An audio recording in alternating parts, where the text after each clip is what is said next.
Bonjour à tous, bienvenue sur le podcast de Holistic Way, le podcast bien-être, mindset et liberté. Aujourd'hui, j'accueille Pierre Ponchot. Bonjour Pierre, comment vas-tu? Salut Benjamin, ça va en pleine forme? Ouais, t'as l'air, écoute, on a eu un petite discussion après. Première fois qu'on arrive à se caler un moment pour discuter tous les deux. Et je suis très heureux de le faire pour que les gens puissent l'entendre. Parce que je pense qu'il va y avoir quelques pépites de sagesse et de vécu dans ce podcast, je le pressens. J'espère en tout cas. C'est l'idée. Alors pour ceux qui ne te connaissent pas, donc est-ce que tu peux un peu expliquer, alors plus que ce que tu fais, aussi ton histoire? Parce que je pense que bon voilà, ça fait quelques années que je te suis, mais justement l'histoire et notamment l'évolution de Pierre Ponchot, c'est aussi quelque chose d'hyper intéressant pour les gens qui vont nous écouter. Donc vas-y, on t'écoute. Alors moi je m'appelle Pierre Ponchot, je suis installé à Dunkerque dans le nord de la France. Je viens d'avoir 35 ans. Je suis éducateur sportif, mais uniquement dans la sphère entreprise. Donc dans la sphère entreprise, on va toucher tout ce qui va être prévention des TMS, on reviendra là-dessus tout à l'heure, Carrément. la réhabilitation, la préparation, enfin tout ce qui touche le mouvement au sens large dans l'entreprise. Et ça, c'est depuis 2017. Super. Et avant ça, du coup, tu as fait, je pense qu'à CrossFit et militaire, c'est un petit peu les deux gros sujets entre guillemets. Ouais, exactement. Alors moi, j'ai un parcours qu'on pourrait qualifier d'atypique. J'ai eu un bac général en 2007. J'ai été engagé dans la Marine nationale entre 2007 et 2013 dans une spécialité qui s'appelle fusier marin. Donc pour la faire courte, fusier marin, on est dans la marine, mais en fait, on est à terre. Notre boulot, c'est du combat d'infanterie, donc on a juste nos deux petites jambes pour se déplacer, on soulève des charges lourdes, on fait du sport tout le temps, on fait du tir, enfin que des trucs fun pour des gamins de 20 ans. Et puis la pépite, c'est qu'on voyage pas mal. Donc ça a été mon métier entre 2007 et 2013. J'ai quitté, j'étais chef d'équipe, donc je commandais 10 mecs sur le terrain à l'époque. J'avais bien voyagé, on a fait un peu le tour du monde avec des missions qui étaient intéressantes à l'époque. En 2013, je sais pas trop quoi faire, et puis je me voyais pas continuer dans l'institution militaire, et donc je quitte l'armée et je bascule dans un monde qui m'était totalement inconnu. C'était le monde de la logistique nucléaire. Donc pendant 2-3 ans, je fais ce métier-là. C'est pas un métier qui me plaît. Moi, mon but, c'est de vivre de ma passion, qui était déjà à l'époque le CrossFit. Et donc voilà, pendant 2-3 ans, je commence à faire des formations en CrossFit, mais je continue. Mon métier, c'était chef d'équipe dans la logistique nucléaire. Voilà, j'oscille entre les deux. Et, et en 2016, je saute le pas, je fais une reconversion, j'active mon métier d'éducateur sportif, métier que j'occupe depuis. D'abord dans la sphère CrossFit, on en reviendra plus particulièrement tout à l'heure, mais voilà, d'abord vraiment avec une évidence dans tout ce qui va être la thématique du CrossFit. Et depuis 2020, une transition progressive vers le monde de l'entreprise, puis totale, depuis maintenant quasiment 2 ans, quoi. Ouais, c'est top, hein. Bah, c'est marrant parce que tu vois ta description atypique, c'est clairement un mot que j'utilise souvent. Je dis souvent aux gens, moi, de formation, je suis graphiste designer. Le seul truc qui est positif, c'est que j'ai rencontré mon épouse là-bas. C'est vraiment le seul truc, tu vois? C'est déjà très bien, on va pas se mentir, c'est Ça, déjà bien. Mais ça peut par t'aider en contre, com aussi. voilà, alors on va pas se mentir, c'est la débrouille. C'est vraiment la débrouille, donc je suis totalement d'accord avec ce que tu dis. C'est vrai, faut le dire. Mais, par contre, effectivement, là où moi tu m'inspires beaucoup, et je pense que c'est le cas de beaucoup de gens, c'est qu'en fait, il y a deux choses. La première, c'est que tu es connecté en fait à tes envies. Tu t'es dit, écoute, voilà, moi je veux faire ça, on va tenter. Il n'y a pas eu cette peur, tu sais. Là où beaucoup vont aller dans la team oui mais, toi Mmh, tu t'es dit et si? Et si mmh. j'y allais? Et si je testais? Donc ça, déjà, je trouve ça super. Et aussi, t'as jamais eu peur, parce que là, je le savais pas, mais en fait, on a quasiment le même âge. Moi, j'ai 34 ans, donc on est vraiment la même génération, tu vois. Et en fait, l'idée, c'est ce côté, tiens, je teste très bien et on verra après quoi. Et en Mmh. fait, là où tu as été très fort, je trouve, c'est que même si peut-être, possiblement, tu t'es un peu perdu dans des endroits en fait où tu n'étais pas forcément 100% aligné, ben, Mmh. je dis souvent aux gens, des fois, en se perdant, on se retrouve aussi. Mmh. Et tu vois, par Exact. exemple, la logistique nucléaire, je n'avais aucune idée que tu avais fait ça. Et enfin, comment est-ce que tu t'es senti dans cette approche-là, justement? Qu'est-ce qui a fait que tu t'es dit, tiens, je vais tester ça, mais au final, tu t'es quand même plus redirigé vers le CrossFit, quoi. Bah, c'est les hasards de la vie, hein. C'est-à-dire que t'as souvent alors ce que je dis, c'est que tu mon chemin, il est atypique, mais il a une certaine logique. Donc Ouais, c'est ça tourne toujours autour du mouvement et parce que la logistique nucléaire, c'est un métier physique, dans un endroit atypique. Un bâtiment réacteur d'une centrale nucléaire, c'est pas un endroit où on y va tous les jours. Donc voilà, moi c'est toujours cette notion de mouvement en fait qui m'anime, de me servir de l'expérience précédente pour enrichir l'expérience à venir quoi. Et c'est vraiment toujours comme ça que je fonctionne par connexion en fait, par passerelle. C'est pas un milieu où j'étais, enfin forcément, même si c'était pas le métier de mes rêves, voilà, j'en ai appris beaucoup. Et par exemple sur le monde de l'entreprise, ça a été un outil supplémentaire quand j'ai commencé mes premières interventions. C'est que j'avais un vécu dans les entreprises et ça m'aidait pas mal en fait. ah, c'est intéressant ça. Et donc du coup, en fait, ce que tu dis, c'est que tu me dis, hein, si jamais je me trompe un peu, ça m'intéresse d'avoir ton avis. C'est ce côté un peu, ok, même si j'ai pas vraiment été à l'endroit précis où je voulais être, toutes ces expériences m'ont construite, m'ont donné des cordes en plus à mon arc pour pouvoir avancer dans une direction qui, malgré le fait que ce soit peut-être atypique ou peut-être un petit peu pas logique pour beaucoup de gens, toi, tu Mmh. avais un petit peu ce fil d'Ariane, quoi, qui te guidait. Ouais, c'est ça, c'est Ouais, exactement ça. c'est hyper intéressant. Et comment est-ce que du coup tu parles du monde de l'entreprise? Là, pour resituer un petit peu au niveau des gens, on est d'accord que là, c'est ton présent. C'est vraiment ce que tu es en train de C'est faire mon pour le moment. présent, exactement, ouais. Super. Oui, oui. Et donc moi, ça m'intéresse parce que bah, pour la petite histoire, je suis vraiment dans cette idée-là aussi. Bon, je te suis depuis des années, mais ça m'inspire beaucoup ce que tu fais, d'où le fait que j'ai envoyé pas mal de commentaires, etc. Ceux qui écoutent le podcast, les auditeurs, franchement, n'hésitez pas quand quelqu'un vous inspire ou quelqu'un fait du bon travail. Dites-lui, en fait, ça crée que du positif. Enfin, en tout cas, c'est ma perception. C'est aussi peut-être pour ça que tu as dit directement ah bah oui, let's go, Benja, allez, on tente un truc, tu vois. Moi, j'aime Yes. bien. Et du coup, ben ouais, alors deux questions par rapport à ce que tu viens de dire. La première, c'est parce que tu dis que ça t'a apporté des choses, justement, cette Mmh. logistique nucléaire pour le monde dans l'entreprise. Donc, qu'est-ce que ça t'a apporté comme connaissances qui, en ton sens, ont pu t'aider? Et Ouais. pourquoi cette direction vers le monde de l'entreprise? Le pourquoi, c'est un peu du hasard, comme beaucoup, mais une première connexion, quand on était, honneur de boxe et qu'il y avait une petite demande, tu sais, pour faire Ouais, des petits ateliers et puis en team fait, building, ce genre de choses? ouais, Ouais, exactement.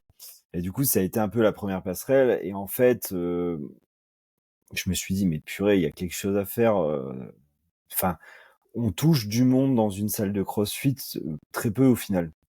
L'endroit où on va pouvoir toucher le maximum de personnes, ça va être, alors soit à l'école, sauf que c'est pas ma culture et c'est pas ma branche, de formation. Mais alors quelle est l'autre branche où on peut toucher le maximum de personnes? Bah, c'est en entreprise parce que ouais, tout le monde y carrément. passe. Et donc moi cet aspect de dire: «OK, je peux vraiment aider les gens dans un surtout dans des contextes où ils ont pas envie d'être aidés la plupart du temps». C'est fort ce que tu dis et je trouve ça très vrai.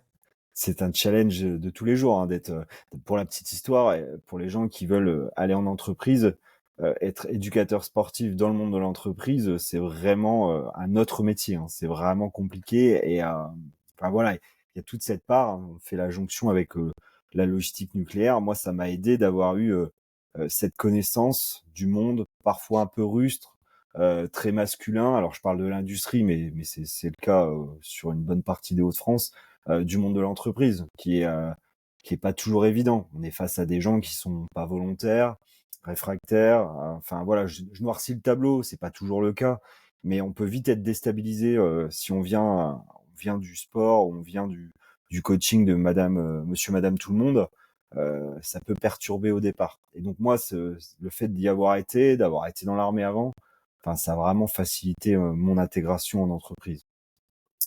Voilà. Ouais, c'est top. Donc en fait, ce que tu es en train de dire, c'est que le contexte initial de quelqu'un qui arrive en entreprise en tant que, bah, là, on va parler de expert en mouvement, hein. Je vais englober tout ce qu'on fait ici. Mmh, Donc en tant qu'expert en mouvement, dans l'idée de les aider, hein, parce que forcément c'est mmh, l'objectif, il est vraiment pas le même que le mec ou la femme experte en mouvement qui va arriver dans une box de CrossFit, dans mmh. une salle de sport, parce que le contexte initial et le mindset et aussi ce qu'on attend l'un de l'autre, donc c'est-à-dire le Mmh. client et l'expert, n'est pas le même. C'est ça un peu l'idée. Ouais, c'est exactement ça. Je dirais, que des gens, enfin, une des qualités principales déjà, c'est la bienveillance, c'est-à-dire, enfin, Ouais, carrément. vraiment, alors c'est valable dans le coaching particulier, hein, mais c'est vraiment ultra prépondérant dans ce cadre-là, parce que les gens, ils ont watt mille problématiques dans leur journée de travail, des problématiques liées à la productivité, au stress, enfin voilà, de la prévention.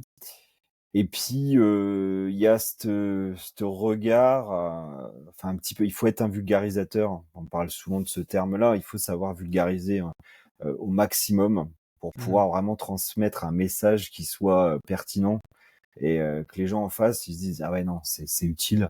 Heu, ce qu'il dit, c'est peut-être pas que des conneries. Il est pas juste venu pour me donner un cours, de body pump ou me faire suer. Il est vraiment là pour m'apprendre, à me reconnecter à mon corps». Donc ouais, c'est surtout ça la mission. Moi, j'appelle ça un coach préventeur. Parce qu'au début, enfin, j'avais beaucoup de problématiques pour qualifier ce que je faisais en tant que coach sportif en entreprise. Parce que l'image qu'on a, c'est ce que tu disais tout à l'heure, hein, c'est la team building, c'est de venir donner un cours de sport tout simplement en entreprise, quoi. Et moi, je voulais vraiment avoir une approche, enfin plus pro, enfin voilà, enfin Ouais, plus spécial. profonde et comme tu le dis, en fait, ne pas juste, aller gratter la surface, mais Ouais. un petit peu moi je parle de rabbit hole qui est, un concept un peu plus américain, mais tu sais de terrier de lapin, où j'aime Mmh. bien aussi, un peu comme toi, aller fouiller un peu à gauche, à droite, mais quand un sujet m'intéresse de fou, je vais le creuser et j'en ai parlé aussi dans d'autres podcasts où en fait, pour moi là, ce que tu es en train de définir, déjà ça montre que tu es un sacré pédagogue parce que tu prends l'énergie, tu prends le temps pour le faire et je pense que autonomiser les gens à travers la pédagogie qu'on va leur inculquer, ça fait aussi partie, pour moi, des grands coachs. Tu vois ce que je veux dire? Mmh. Des grands accompagnants. Pour pas se bloquer avec le terme coaching. Donc, expert du mouvement, accompagnant, moi, ça me va, on va rester là-dessus. Donc, c'est vraiment ça hyper intéressant. Et par rapport à tout ça, encore une fois, prendre le contexte de la personne. Tu vois, moi, par exemple, c'est vraiment quelque chose que j'essaye de faire. Et tu sais, j'étais dans une idée, ok, ben, remonter un peu l'énergie.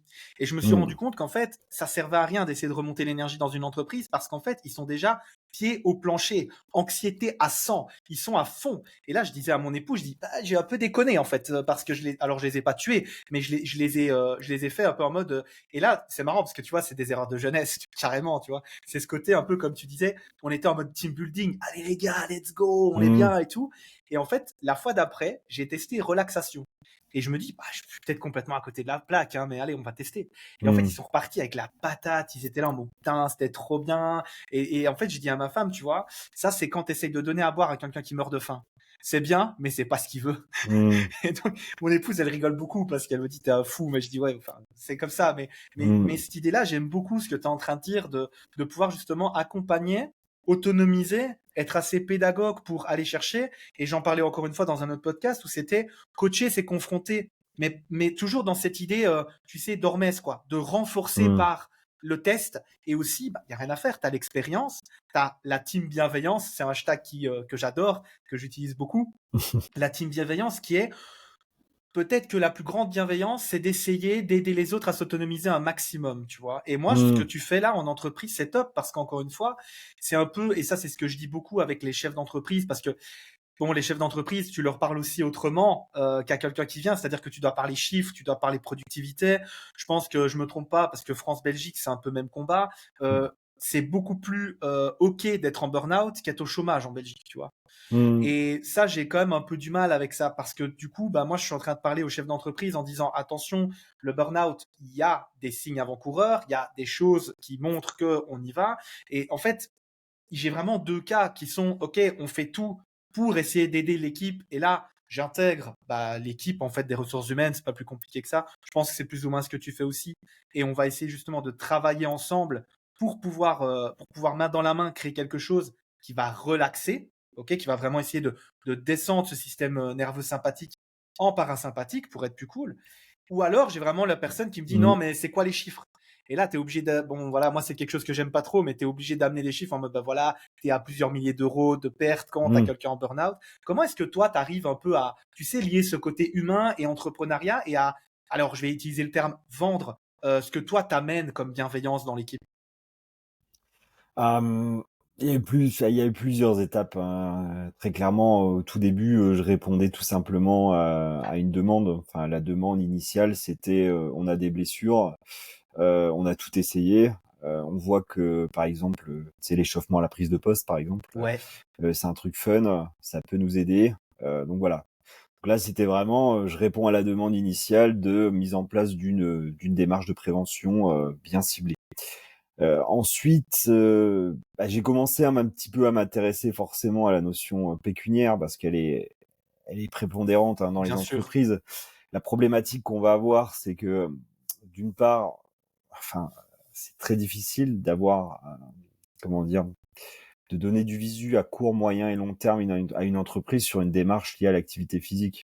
Tout à fait. C'est-à-dire que, OK, on sait très bien, pertinemment, moi je sais très bien que si je fais par exemple squatter des gens régulièrement, on va améliorer la capacité en squat et à terme, on va améliorer leur capacité à se mouvoir, à déplacer des charges. Ça, c'est OK. Par contre, lui, l'entrepreneur, il n'a pas cette visu. On est incapable de lui dire à quel délai ça peut survenir, si même ça peut marcher, tout simplement. C'est juste nos certitudes de coach, quoi, tout simplement. Nos certitudes, Euh, liées à nos expériences, est-ce qu'on est d'accord exactement. là-dessus? Ouais. Ouais, oui, exactement. Donc c'est souvent très très subjectif. Donc voilà. Après les termes, les thématiques qu'on a, on a quelques chiffres qui remontent quand même sur notamment ce que tu évoquais, les burn-out, Ouais. Sédentarité, tout l'absentéisme, ça, ouais. exactement, la sédentarité, euh, tout ce qui va être aptitude physique. C'est un peu un terme un grossier quand on parle de ça, mais enfin ça englobe la manière de bouger. Hein. Enfin, en ce moment, je suis beaucoup dans les plateformes logistiques. On parle souvent en France, alors je sais pas si en Belgique ça existe, mais tout ce qui va être formation geste et posture. Ça commence à Ouais. arriver. D'ailleurs, on m'a demandé aussi d'intervenir dans des choses comme ça. Je trouve Hmm, ça intéressant, mais bon, j'ai un peu le même, je pense, le même avis que toi là-dessus. C'est bien, mais pour moi, il faut un suivi. Le secret, c'est la création d'habitudes. C'est hmm, pas un one shot. C'est pas en faisant une fois hmm. du bench que tu vas être incroyable. Mais après, C'est ça. bon, tu vois, il faut amener aussi ce mindset aux gens. Bon, Ouais, ouais. Bah, c'est de créer le déclic. Hein. C'est moi le but, hein, c'est de leur dire, écoutez, enfin, il n'y a pas de bonne posture, ça n'existe pas. Il y a des milliers de bonnes postures et ces milliers de bonnes postures, enfin, ça dépend juste de votre boîte à outils et de votre mobilité, par exemple, et de votre ouais, manière de bouger au quotidien. Et je suis c'est-à-dire que d'accord. si vous avez une mobilité pourrave, eh ben, vous aurez une bonne posture parce que ce sera la seule que vous pourrez utiliser au quotidien. Et si à l'inverse, votre corps, bah, il bouge bien, il bouge sans inconfort, sans douleur, bah, vous aurez des milliers de bonnes postures. Et donc, juste de créer ce déclic dans un premier temps, dans les formations gestes et postures, c'est déjà énorme. Parce qu'il y a plein d'idées, hein. Enfin, toutes les conneries qu'on entend. Alors, des conneries, plier les genoux, garder le dos droit. Enfin, voilà, c'est des trucs basiques, mais Pas la personne, dépasser la pointe de pied. ouais, voilà. Si, si elle a pas la mobilité pour réaliser ça, bah, voilà, ça s'arrête là. Donc voilà, déjà réinventer tous ces contenus-là. Et puis après, enfin le développement, il se passe entre de bouche à oreille. Hein. C'est exactement le même type de développement que tu peux avoir dans une salle de sport où on va te recommander un coach parce il est bienveillant et il adapte et il est bon dans ce qu'il fait.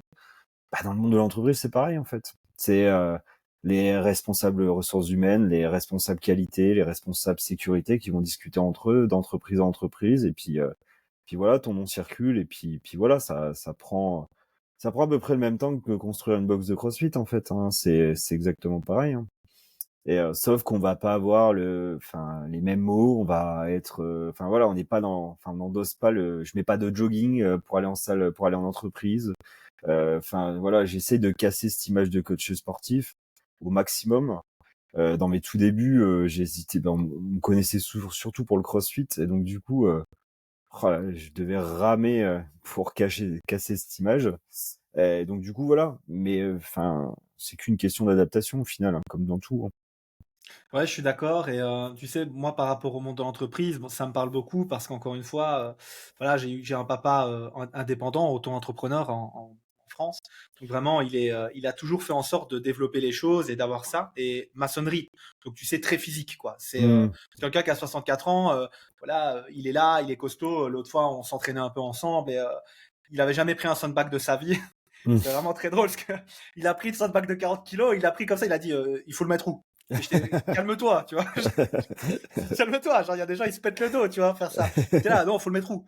Et c'était très drôle. Donc voilà, enfin c'est la petite Ouais, bonjour papa. ouais, Donc c'est j'aime. la petite blague, tu vois. C'est un des trucs dont je suis plus fier, c'est d'avoir coaché mon père au moins une fois dans ma vie. Ça, j'en suis extrêmement fier. Voilà, c'est une petite histoire là-dessus, mais je pense qu'il y a rien à faire cette histoire avec mon père, cette relation qui a pas toujours été facile, tu vois, parce que bah voilà, tu connais des filles générationnelles, t'as Hmm, tes idées, il a les siennes. Et ce qui est marrant, ouais, c'est qu'encore une fois, on a la même envie d'aider les autres, mais on n'a pas du tout le même chemin. Et en hmm, fait, c'est vraiment ce que j'amène, enfin j'essaye d'amener aux entreprises, c'est se dire ok, team bienveillance quoi. Moi, ce que je veux, c'est amener, et c'est vraiment un truc que j'utilise, amener, créer une bulle de bien-être dans un monde de mal-être. Le monde entrepreneuriat, le monde de l'entreprise, d'accord, c'est compliqué pour beaucoup de gens parce qu'en fait, ils viennent et ils ont plus de pourquoi, ils ont plus de raison d'être là. Et en fait, au hmm, début, moi, j'ai fait entre guillemets l'erreur par manque d'expérience de me dire, OK, je vais aller voir les entreprises pour essayer de toucher un maximum les gens et pouvoir les faire sortir de l'entreprise et prendre ce temps pour eux. Mais ça marchait pas en fait parce que les gens étant déjà en déficit d'énergie et de vraiment ce côté, j'en peux plus, je suis en survie. Là, j'ai changé mon fusil d'épaule. Encore une fois, l'expérience, quoi. Et je me suis dit, OK, on va plutôt créer une bulle de bien-être dans l'entreprise qui peut être perçue comme difficile. Et là, j'ai vraiment eu des gros changements, des gens qui prenaient le temps, des gens qui aimaient se confronter à leurs limites, qui aimaient avancer, évoluer, qui changeaient de mindset par rapport à l'effort, qui comprenaient que le sport, c'était pas souffrir, mais peut-être se retrouver, se reconnecter, repenser à soi. Là, je parle aussi des mamans, tu vois. hmm. Des mamans, je leur dis, OK, ça va te parler aussi, je pense beaucoup. C'est OK, est-ce que pendant 1 heure, le monde peut se passer de toi? Je pense, prends ton téléphone, mets-le en silencieux. Bon, après, t'es pompier, t'es policier, je comprends, tu peux être Hmm. appelable, voilà, il faut être contextualisé, tu vois. Oui, bien Mais, sûr. mais depuis que j'ai fait ça, au niveau des entreprises, je vois vraiment qu'il y a des gens qui changent. Et surtout, qui te font des messages et qui disent, putain, Benja, je sais pas ce que tu as fait, t'es un gourou, t'es un magicien. Non, non, c'est juste qu'en fait, tu leur as permis de voir le monde à travers un prisme différent et ça fait peut-être 40 ans qu'ils sont dans ce même prisme, tu vois. Ouais. Est-ce que toi, tu as un petit peu ce genre de vécu de retour où tu te dis, ouais, le travail est quand même là, quoi, parce que tu as des gens qui changent un peu leur façon de voir le monde. Bah, c'est souvent quand, alors moi je disais toujours dans les salles de sport, j'avais face à moi des consommateurs et dans le monde de l'entreprise, bah, on a des gens, on le disait tout à l'heure, des gens qui sont plutôt réfractaires ou qui ont pas mal d'idées reçues sur les pratiques qu'on peut amener Yes. et déjà juste le fait d'avoir un changement de vision à la fin d'une séance, d'un atelier, d'une formation, déjà pour moi, j'ai déjà fait mon boulot, tu vois? Parce que c'est vraiment la chose la plus importante. Heu, Après il y a les changements physiques, mais les gens ont du mal à observer ces changements physiques, donc ça, c'est toujours un truc, tu vois, tu bouges, tu t'arrives à aller, je sais pas, faire tes courses, à changer ta manière de d'attraper des choses dans ton quotidien, à te tenir en équilibre. Tu l'as vu, tu bouges mieux et ça, enfin, je le remarque tout le temps et j'hésite pas à le faire remarquer aux gens parce que les gens ont du mal à en prendre conscience. Heu, Qu'est-ce qu'il y a encore d'autres choses, enfin, dans toutes ces thématiques-là? Ouais, je pense que c'est ça, c'est de faire prendre conscience aux gens qu'il y a une évolution positive. Sur l'aspect stress, c'est un peu plus, compliqué. C'est vraiment du cas par cas. Moi, j'ai Ouais, dû parce que contexte l'un n'est pas le contexte de l'autre. On peut ouais, donner des techniques, mais il y a un moment, on va pas ouais. réagir pareil à la même stimulation, quoi. Bah, moi, je fais du groupe et de l'individuel, tu vois? Et des fois, t'as des gens qui sont pas prêts à se livrer. Enfin, je prends l'exemple, tu te balades sur une ligne de production et puis, tu discutes avec les gens, tu les sens vachement renfermés, enfin, tu t'essayes d'attaquer, sur d'autres trucs. «Ah, tu cours, j'ai vu sur ton Strava, tu as fait une petite sortie hier», enfin, si dans le cadre d'une entreprise où tu passes souvent, quoi. Et tu crées des liens par d'autres choses et en fait, après, tu arrives à revenir à ton sujet initial, où tu as souvent les gens, tu leur dis: «Alors, pas de problème?» «Pas de problème». «OK». Donc bah, pas besoin d'aide? Pas besoin d'aide. Et puis, en fait, tu creuses un petit peu, puis au final, des fois, tu restes 1 heure avec eux à parler, de choses diverses et variées et puis, tu arrives à revenir sur les petits soucis d'épaule, sur les petits soucis de hanche. Donc tout ce lien social que tu peux créer, en amont, comment dire? Il est différent en entreprise, je sais pas trop comment le qualifier, Plus mais, fort, tu penses, par différent? bah, moi je le ressens beaucoup plus fort en tout cas, pour moi. Hmm. C'est-à-dire que quand j'arrive à aider quelqu'un en entreprise, je me sens, je suis content de ce que je fais, tu vois. C'est un vrai challenge. Enfin voilà, d'avoir des gens qui sont complètement déconnectés du monde du sport, du mouvement, de recréer cette connexion au corps, de réussir à apaiser les tensions, le stress. Quand j'y arrive en entreprise, bah, c'est vraiment quelque chose qui est hyper bénéfique dans ma vie. Et pour moi, c'est le why pour lequel je fais ce métier-là. Et ce why-là, très clairement, je l'avais très peu en salle de sport. Donc, enfin, c'est souvent ça, quoi, que je mets en avant. Ouais, Et c'est autant bénéfique pour eux que pour moi, en fait, au final. je dis toujours aux gens, c'est une fluctuation d'énergie en fait. Tu donnes autant que tu reçois autant que tu donnes. C'est un Mm. peu ce côté-là. Ça, c'est quelque chose qui perturbe beaucoup de gens. Tu sais, quand j'ai des cours de CrossFit à 15 personnes, 12, 15 personnes, parce qu'en moyenne c'est ça, plus c'est très Mm. rare, sauf quand c'est des teams ou des choses comme ça, c'est encore autre chose. Ouais. Mais les gens me disent c'est un truc de fou, t'arrêtes pas de crier, tu cours dans tous les sens et tout. Et je dis ouais, mais en fait, moi ça me demande pas d'énergie parce qu'en fait dès le début, je mets l'énergie très haute et en fait ce qui est Mm. cool c'est que les gens me donnent et en fait je fais que Ouais. transférer cette énergie. Alors attention, j'en récupère pas, hein, soyons bien d'accord, tu vois. Il y a un moment tu fais 8 heures de boulot comme ça, t'es Ouais. éclaté parce que bon, il y a un moment tu as travaillé 8 heures et c'est physique. Mais ce côté un peu d'échange d'énergie, j'aime bien. Et ce que tu es en train de me dire au niveau de l'entreprise, tu vois, bah là moi je manque d'expérience, j'ai pas encore vécu ça. Mais Mm. ça me parle bien ce côté en fait où je pense que l'identité que tu as dans la salle de CrossFit ou dans la salle de sport, Mm. elle est moindrement attachée à l'identité que tu as de ton entreprise. Parce que Mm. tu es tellement en train de travailler, etc. Je veux dire, il y a tellement de gens. Enfin, moi, je le vois, j'adore, moi, les mariages et les anniversaires et tout ça. Quand tu rencontres des gens que tu connais pas, une des premières questions, c'est salut, comment tu t'appelles? Tu fais quoi dans la vie? Tu Mm. vois ce que je veux dire? Et c'est très rare que tu vas dire je fais du sport. Tu vois ce que je veux dire? C'est Tu vas ça. plutôt dire ok, moi je suis ingénieur informaticien, Ouais. tu vois, ok, d'accord. Et moi c'est un truc, je l'utilise tout le temps. Je dis bah là, moi je suis préparateur physique et mental parce que je suis arrivé à un stade de ma vie où en fait être coach sportif, ça me définit plus et surtout pire, ça me dessert. C'est-à-dire que quand je dis je suis coach sportif, les gens ils se disent c'est un bourrin. Point. Ah, c'est Tu, ça. tu vois? Mais c'est exactement ça. D'ailleurs, c'était un des premiers posts de Lucas Bourguignon Hmm. qui On lui fait des qui avait bisous. fait on lui fait plein de bisous euh, qui disait je ne suis pas coach sportif. C'était un de ses premiers posts et c'était un Ouais. post sur je ne suis pas coach sportif et je me suis dit c'est génial, c'est exactement ça. Ouais. Je ne suis pas coach sportif. Et On est, on est vraiment encore une fois, des façons de penser, des paradigmes, un peu des bases, ok, de notre vie. Où moi, à un moment, je dis à mon épouse, voilà, j'ai même pas ce syndrome de l'imposteur parce qu'en fait, je pense que ce qu'on fait, nous, je pense sincèrement qu'on fait partie d'une génération dorée, en fait, dans le sens Hmm. où on fait partie d'une génération où on va toucher plus de monde que des ostéos, des kinés, des médecins, etc. Parce qu'on Hmm. voit beaucoup de gens tout le temps. Mais on est atteint un stade en fait où la connaissance étant tellement euh, comment dire, accessible, c'est le mot que je cherchais. Hmm. Et la connaissance étant tellement accessible que les vrais curieux et les vrais amoureux de l'humain, ils peuvent aller chercher en fait. Et tu Ouais. vois, moi j'ai fait plein de formations, posturologie, neurosciences, travail somatique, psycho-émotionnel. J'ai fait plein de formations et tu sais, j'ai des gens qui me disent, t'as fait quoi comme formation? Je dis, compliqué en fait. Tellement j'en ai fait parce que je suis curieux et j'ai des trucs, j'ai rien repris. Et d'autres, Ouais. en fait, ça m'a changé vraiment ma façon de voir les choses, tu vois. Euh, et en fait, là où je veux en venir, c'est quoi? C'est que on fait partie d'une génération dorée où on est capable d'aller beaucoup plus loin que ce qui a été connu avant parce que bah, on a un problème, on tape sur Google, on tape sur YouTube, on a toutes Ouais. ces compétences-là.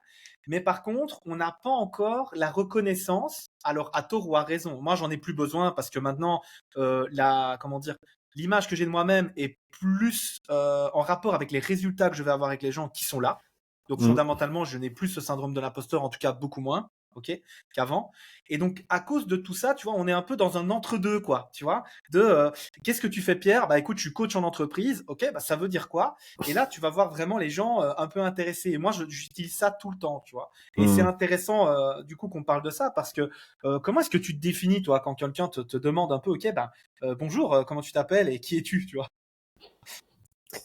Ben, ouais, c'est un coach sportif. Alors, on le vire, d'accord. Moi, je te dis, j'utilise le terme coach préventeur. Ouais, déjà, on est sur quelque Euh, chose d'intéressant, tu vois, ça ouais. ouvre. Donc déjà, parce que le but, c'est quand même d'intégrer. Alors, si c'est vraiment, on veut pas faire un truc fun. Alors, si c'est fun, c'est cool, mais le but, c'est qu'on intègre la démarche de prévention des entreprises. Et ça, c'est codifié. Donc on doit rentrer dans un cadre. Même si ce qu'on avance comme contenu n'est pas dans le cadre, je veux dire, on doit rentrer dans un cadre. Donc coach préventeur, moi je trouve ça cool. Encore une fois, et après je te dis, enfin c'est pareil, quand moi je commence à venir les premiers jours en entreprise, je viens pas en tenue de coach sportif. Donc, déjà, je vais pas dire, voilà, je suis habillé normalement, comme si quelqu'un venait travailler dans l'entreprise. Ouais, c'est bien Donc ça, parce que c'est important pour peut-être les jeunes coachs et des choses comme ça, des gens qui n'ont pas ton expérience. ouais, Attention que la valeur perçue et la valeur réelle sont souvent corrélées.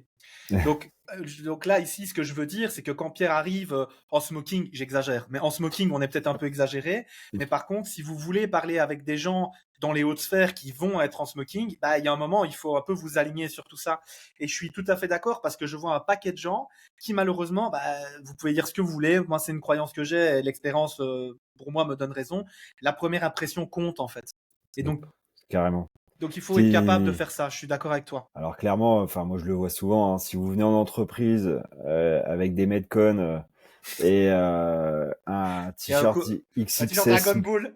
ouais, XXS moulant, les gars ils s'en foutent de vos biceps, hein, très Ouais, clairement. on est d'accord. Il faut savoir mener par l'exemple, savoir démontrer tout ce qu'on... Et il n'y a aucun problème, mais ça peut être un frein, ça c'est clair et net, hein. Les gens Ouais. s'en foutent, hein, clairement, ils vont même en rire, hein, donc vous allez passer pour un con plus qu'autre chose. Donc C'est ça. Notre job, c'est vraiment c'est... d'arriver en montrant la meilleure facette pour le Mm, job qu'on veut faire, quoi. Je trouve que c'est important, ça, comme sujet, tu vois. mm.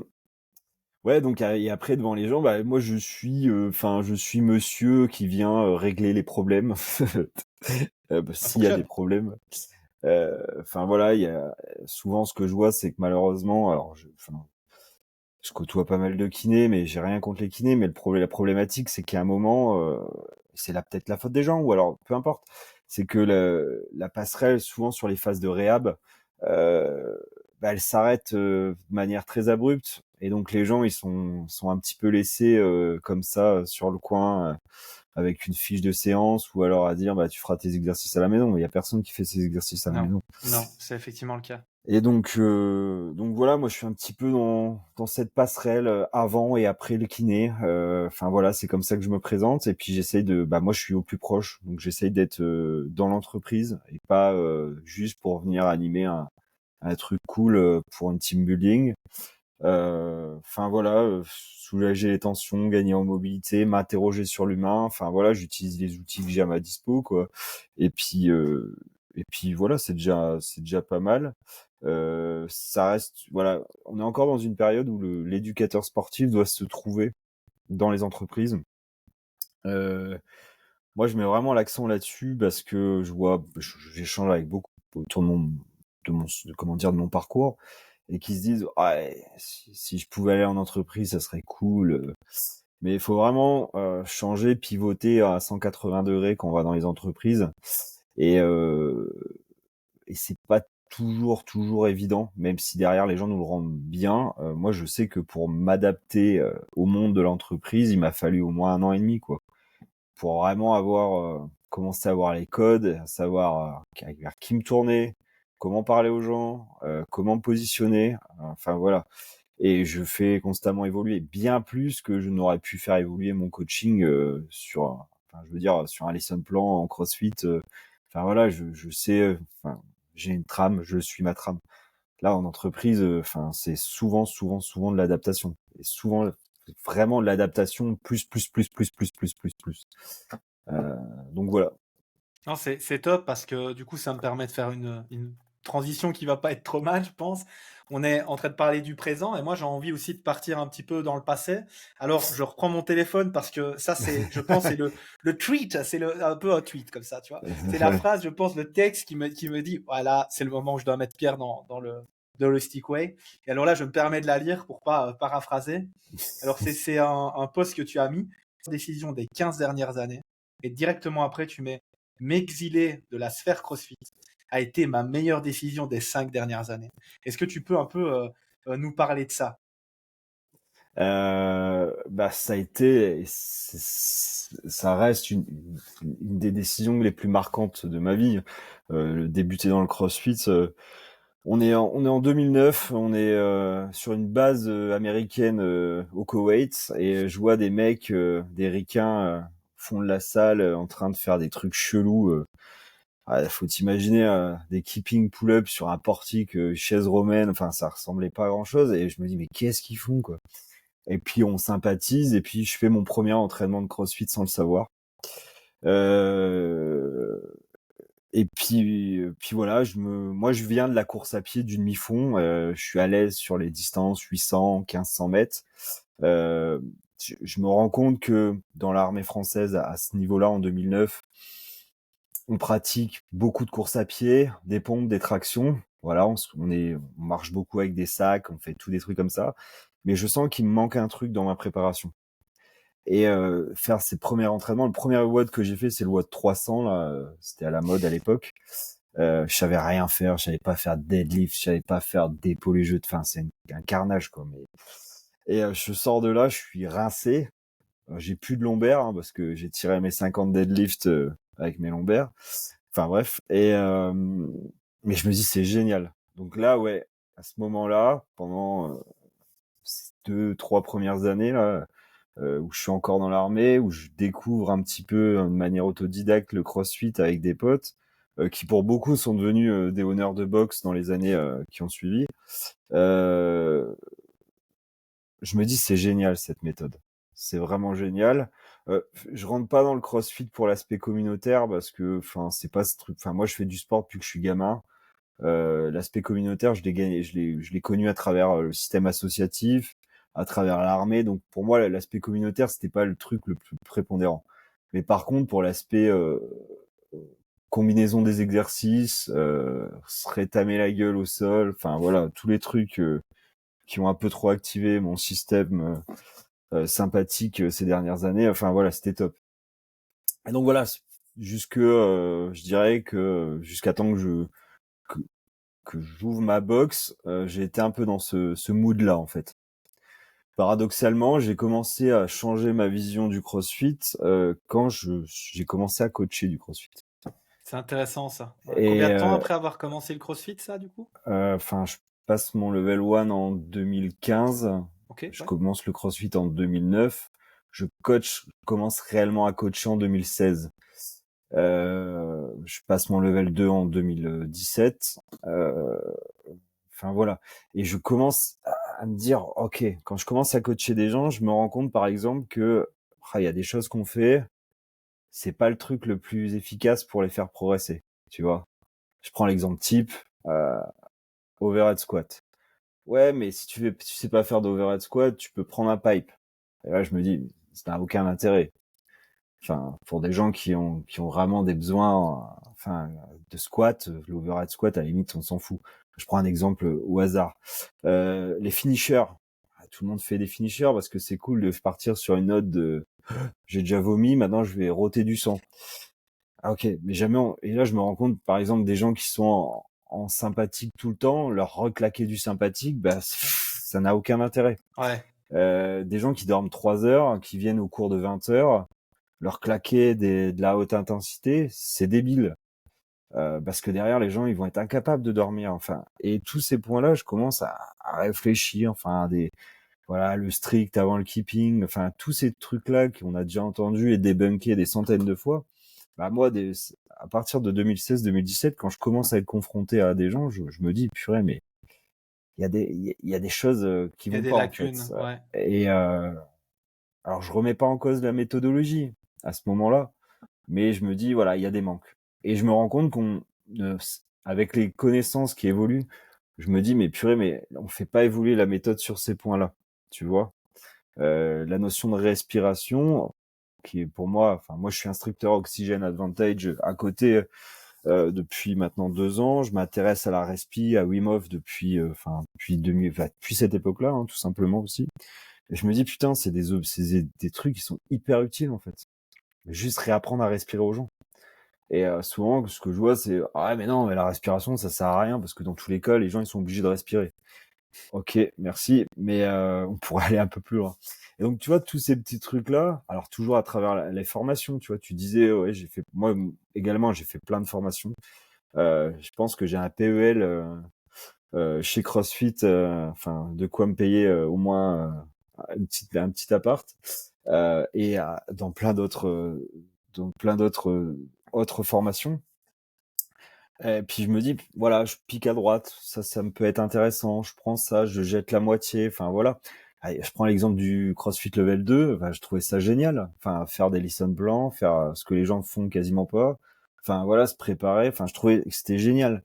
L'excellence autour du coaching, du rôle Mmh. démo, tous ces trucs-là, bah moi c'est encore des choses que je garde, hein. Mon placement au tableau, quand je fais une formation, c'est pas moi qui l'ai appris à travers les formations que j'ai pu faire dans le monde de l'entreprise, hein. C'est Daniel Chaffé qui dit bah voilà, il faut se placer à gauche du tableau. Et c'est des trucs comme ça qui me restent en tête et que je pense régulièrement. Le placement pédale quand tu viens démontrer un mouvement. Enfin, toutes ces choses-là. Et, euh, et globalement, enfin voilà, ça a été vers cette pente-là où je me suis retrouvé de moins en moins aligné par rapport à ce que je donnais. Et puis à croire, à la fin, quand je quitte en 2020 ma box, euh, enfin déjà pour moi, ça me fait du bien de quitter ce monde. J'étais plus trop aligné avec les crossfitters de 2020, je pense. Parce que moi, ça faisait déjà 11 ans que j'en fais. La plupart des gens quand je suis en 2020, bah, ils connaissaient pas le CrossFit ou alors ils étaient encore à l'école maternelle. Enfin, voilà, je grossis, mais c'est souvent ça. Et surtout chez les coachs. Enfin voilà, je m'étais complètement écarté surtout de la communauté, mais de tout ce qui pouvait être véhiculé. Et puis voilà, c'est une transition qui a pris du temps. Moi, je m'entraîne toujours en entraînement. Alors, pas en faux CrossFit vu que je suis chez moi, mais en entraînement fonctionnel. Enfin voilà, j'ai pas changé grand-chose à ma manière de m'entraîner sur ces dernières années, mais voilà, je me reconnaissais de moins en moins. Et c'est pour ça que voilà, je disais, ça a été la meilleure décision sur le plan fonctionnel de débuter le CrossFit, parce que clairement, c'était des lacunes dans ma vie et dans ma manière de m'entraîner. Mais ces 5 dernières années, le fait de m'exiler de la sphère CrossFit, même si j'ai toujours quelqu'un qui va me raccrocher à ça, qui va m'envoyer un petit message, et parce que j'ai gardé plein de contacts là-dedans. Euh, mais voilà, ça a été une des meilleures décisions. Ça a été la meilleure décision que j'ai prise ces 5 dernières années, quoi. Ouais, c'est une belle histoire parce que, allez, ta première étape, est-ce qu'on est d'accord sur le fait que la première étape qui a justement amené un petit peu cet exil volontaire, hein, donc c'est pas quelque Hmm. chose de péjoratif, c'est cette idée de se dire, OK, devenons des explorateurs du bien-être, allons voir un petit peu ailleurs ce qui se passe. Est-ce que la première étape, ça a vraiment été un choix de ta part de dire, OK, j'ai envie de voir un peu ce qui se fait ailleurs? Euh, oui. Alors j'avais déjà une idée en tête, bien précise. Quand je décide de quitter, je sais que je vais aller vers le monde de l'entreprise. Je sais que j'ai plutôt une posture de formateur que de coach. Voilà. Je me sens plus à l'aise dans la formation, dans la transmission. Je te parlais de consommateur, voilà, j'étais plus à l'aise par rapport à cette notion-là, la notion de vente, même si, enfin, je vends un service aux entreprises. Je trouvais que dans les salles, c'était vraiment trop exacerbé et ça me bloquait. Enfin, c'était pas aligné avec moi. Cette notion de consommateur qui vient prendre sa dose de shoot de séance et puis qui s'en va, ça, j'étais pas trop aligné. Donc voilà, ça c'est la première chose dans cette transition. Ouais, voilà, c'est un peu ça l'idée, enfin d'essayer de maximiser tous les outils que j'avais pu cumuler dans une carrière. Et enfin, je me rendais compte que enfin, je pouvais pas les utiliser pleinement dans le monde de la salle et que un des endroits où je peux les utiliser pleinement, c'est le monde de l'entreprise, parce qu'elle te demande une boîte à outils un petit peu plus large. On parle toujours d'adaptation en CrossFit, mais je peux, pour avoir coaché énormément en boxe, tout type de profil, je peux te dire que l'adaptation d'entreprise, elle est vraiment un grade au-dessus. Alors, c'est pas se valoriser ou se mettre en avant, c'est que vraiment, pour les profils qui ont du mal à s'adapter, je sais pas, Pierre-Paul Jacques, aujourd'hui, c'est des pull-ups, il peut utiliser qu'un bras. Si déjà la personne, ça le met en difficulté sur ça, faut pas qu'il aille en entreprise, parce que ça va le perturber. Il risque de le prendre de plein fouet. Et du coup, surtout, à mon avis, faire n'importe quoi derrière. Donc voilà, je pense que c'était ça aussi, cette capacité d'adaptation. Et puis aussi, cette notion de zone de confort.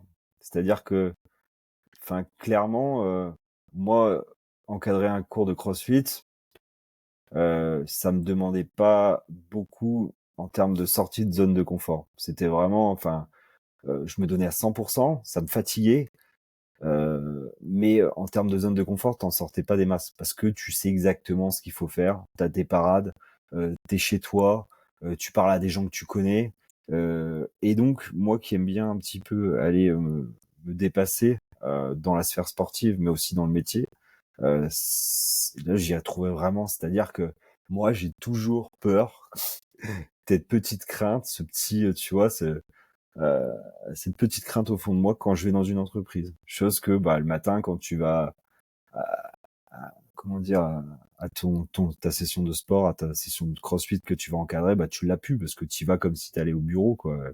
Et donc moi j'ai toujours cette petite part de stress, voilà qui est positive, hein. Enfin même si certains vont me dire mais il y a pas de stress positif, mais enfin que je le perçois comme ça. Avant d'aller dans une nouvelle entreprise, découvrir des nouvelles personnes. Enfin voilà, moi je côtoie énormément de personnes. Enfin, je veux dire, dans une année de CrossFit, tu peux, sur une taille de box raisonnable à 150, 200 adhérents, tu peux côtoyer quoi, 350, 400 personnes. Moi, c'est parfois ce que je côtoie en une semaine. Donc, enfin, c'est ça aussi qui me boostait en fait, qui me booste dans cette transition, quoi. Ouais, c'est top, plein de choses sur lesquelles j'ai envie de rebondir. Une des premières, c'est ce côté un petit peu. J'ai bien aimé quand tu parlais de produits de consommation, où je dis aux gens, des fois, la séance de CrossFit, ça peut être vraiment au même niveau que le fait de se, alors excusez-moi l'expression, mais de se bourrer la gueule le week-end ou de se mettre une boîtasse ou tu sais, un petit peu ce dopamine. Ah mais Tu sais. j'appelle ça la dose de shoot, hein. C'est Mais c'est bah, clairement pareil, j'appelle ça un c'est fixe, moi. Donc, ouais, ouais, les mecs, et c'est moi, c'est parce que moi je l'ai vécu sur moi-même, tu vois.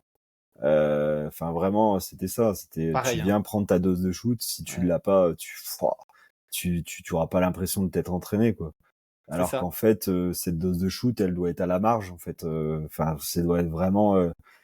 Puis encore une fois, ça dépend les profils. Enfin, je veux dire, si t'as un cadre qui est hyper stressé, qui finit ses journées à 20h, qui vient au cours de 20h, qui arrive en retard à 20h15, quel est l'intérêt? Enfin, je vois pas l'intérêt, en fait. Non, C'est mais tu vois pas l'intérêt parce que tu as ouvert ton esprit ouais, ouais. et que maintenant tu comprends la complémentarité des choses. Donc Mmh. ça, c'est une chose que je voulais dire, c'est que souvent quand moi j'amène ma méthode qui est vraiment basée énormément sur Strong Fit et c'est vraiment tension over Ouais. position, tu vois, c'est ce Mmh. côté Bien sûr. ressentir plutôt que faire. Et ça, c'est vraiment une phrase que j'utilise tout le temps. Je dis en fait en CrossFit, vous faites, il y a aucun problème avec ça. Moi aussi, j'aime me mettre une boîte de temps en temps, etc. Il y a aucun problème. Par contre, avec moi, je veux que vous puissiez ressentir. Parce que tu vois, cette épaule qui se déboîte tout le temps, cette douleur lombaire récurrente, ce genou qui part en extérieur à tout va. Pour moi, il y a des explications. Et là, tu vois, c'est en sortant des dogmes un petit peu. Et j'adore CrossFit. Hein, je suis Mmh. comme toi, j'adore l'idée préparation physique générale, tout ça. Je trouve ça incroyable. Mais par contre, c'est le moment où j'ai commencé à sortir un peu de tout ça, à travers posturo, neuro, strong fit, etc., que j'ai pu vraiment comprendre la complémentarité de tout ça en fait, en se disant Mmh. ok, est-ce que on n'irait pas un peu aller chercher de la préap déjà pour se dire ok, si tu es toujours en douleur sur quelque chose, c'est qu'il y a forcément une compensation. Et là où souvent ça choque un peu les gens, j'explique, je dis en fait l'homme est adaptable. Le problème c'est qu'il s'adapte à des choses qui ne sont pas bonnes pour lui. Et là Ouais. on perd un peu des gens, tu vois. Les gens me regardent un peu, mais je comprends pas, j'arrive à le faire. Oui, mais attends, tu te déboîtes l'épaule à chaque fois que tu fais du keeping pull-up. Mais tu as combien de strict? Zéro. Mmh. Mec, enfin, tu vois ce que je veux dire, c'est le côté, Mmh. pour nous, c'est évident, mais pour les autres, il faut se dire, OK, est-ce que tu as envie de sprinter alors que tu n'es même pas capable de marcher convenablement? Alors, je reprends un autre exemple. Est-ce que vous avez vraiment envie de dévaler la pente à toute allure avec votre vélo sans avoir de frein? Moi, je suis pas convaincu de ça. Donc ça, c'est une des premières choses sur lesquelles je veux aller, qui est penser vraiment, bah, comme Pierre l'a très bien dit, aller chercher vraiment cette complémentarité à travers justement cette sélection des choses autour de vous. La respiration, c'est un truc en fait où je me rends compte, je dis à tout le monde que je suis pas du tout un expert dedans et que j'apprends. Et quand je discute avec plein de gens, je me rends compte que j'ai quasiment autant de connaissances qu'eux. Alors pas à fond, mais je me dis, moi, c'est juste que j'ai pas assez exploré en fait. Tu vois, Mmh. j'ai pas assez appris. Et donc, par exemple, les bains froids, c'est un peu mon défi de cette année. Bah, la coup du sort, c'est que les bains froids, c'est devenu cool en janvier 2024. Bon, voilà, c'est le jeu, c'est le jeu, tu vois. Ouais. Mais c'est pas grave. Ça veut peut-être dire que je suis au bon endroit ou pas. Mais moi, j'explore parce que c'est très dur. Bref, ça, c'est la première chose. La deuxième, c'est ce côté un petit peu où tu vois la petite chose que tu sens, petite boule au fond du ventre là quand tu vas chercher un petit peu autre chose. Ça c'est là pour moi c'est une des preuves irréfutables que tu es au bon endroit. Si vous faites Mmh. un projet et que ce projet n'est pas scary et exciting, un peu effrayant, un peu excitant, Mmh. c'est peut-être que vous êtes en train de bah, vous êtes juste dans la complaisance et pas dans cette recherche d'excellence. Parce que la recherche d'excellence c'est toujours aller vers, tendre Mmh. vers et essayer d'avancer. Donc voilà, ça pour moi, chapeau à toi, parce que c'est quelque chose il y a beaucoup de gens qui essayent un peu de se dire, ok, on va faire du métro boulot dodo et qui oublie peut-être un peu ce fondamental qui est pourquoi je me lève, est-ce que ça me fait plaisir de me lever. Moi tu vois je suis en podcast là, bah voilà, première fois qu'on se rencontrait, petite boule au ventre, tu vois, j'ai le petit ah ouh il y a un petit stress, mais je sais qu'on est en gens de bien, tu vois, qu'on est Mmh. vraiment on est deux personnes qui fondamentalement voyons peut-être pas la même chose du même endroit de la même façon, mais par contre on tend vers quelque chose qui est l'humain est à la base de notre pyramide et on a envie de l'aider. Mmh. Donc ça, je trouve ça excellent. Et là où je veux rebondir et te demander un petit peu ton avis, c'est ce côté de sortir de ta zone de confort, qui est un petit peu, tu vois, tout ce qu'on vient là, c'est un petit peu tout ce qu'on vient de parler. Pour Ouais. toi, à quel point c'est important ça de sortir de ta zone de confort? Je pense que je préfère, mourir que que de pas sortir de ma zone de confort, en fait. C'est la une des vagues je te parlais tout à l'heure, avant la discussion, sur la notion de liberté. Moi, Ouais, qui était ta valeur, ouais. c'est lié, en fait. Enfin, la zone de confort, pour moi, c'est ce qui me permet d'être, en vie, tu vois? Moi, paradoxalement, à côté, je suis en train de faire une transition, vers l'ultra trail, tu vois? Donc, là, pour le coup, c'est une autre forme de souffrance, mais voilà, ça reste dans la zone de confort. Et enfin, moi, si j'ai pas un challenge qui va me mettre, hors de cette zone, je conçois pas la vie comme ça, en dehors de ça, en fait. Moi, le métro, boulot, dodo, c'est impossible pour moi.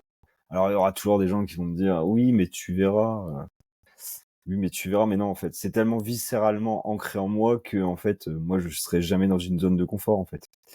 Et enfin, pour moi, sortir régulièrement de ça, surtout dans le monde professionnel, c'est une des valeurs centrales, quoi. C'est vraiment, ce à laquelle je porte le plus d'attention, en fait. C'est ce qui me motive, enfin voilà, c'est vraiment au centre.